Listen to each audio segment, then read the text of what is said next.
حضرت ابو ہریرہ رضی اللہ تعالیٰ عنہ سے روایت ہے، رسول اللہ صلی اللہ علیہ وآلہ وسلم نے فرمایا، جس نے ہدایت کی طرف بلایا اسے پیروی کرنے والوں کے ثواب کے برابر ثواب ملے گا، اس میں ان کے اجر و ثواب میں کمی نہیں آئے گی، اور جس نے گمراہی کی طرف بلایا اسے پیروی کرنے والوں کے گناہوں کے برابر گناہ ہوگا،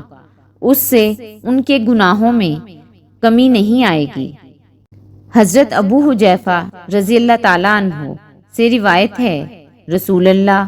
صلی اللہ علیہ وآلہ وسلم نے فرمایا، جس نے اچھا طریقہ جاری کیا اس پر اس کی وفات کے بعد عمل ہوتا رہا، اسے اس کا اپنا ثواب بھی ملے گا اور ان لوگوں کے برابر مزید ثواب بھی ملے گا،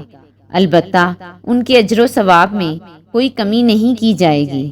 اور جس نے برا رواج نکالا پھر اس کے مرنے کے بعد اس پر عمل ہوتا رہا،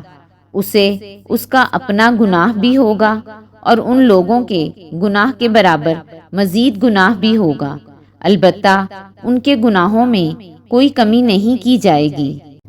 حضرت عثمان بن عفان رضی اللہ تعالیٰ عنہ سے روایت ہے، اللہ کے رسول صلی اللہ علیہ وآلہ وسلم نے فرمایا، تم میں سے بہتر وہ ہے جس نے قرآن سیکھا اور سکھایا۔ ایک روایت میں راوی سفیان کے یہ لفظ ہیں،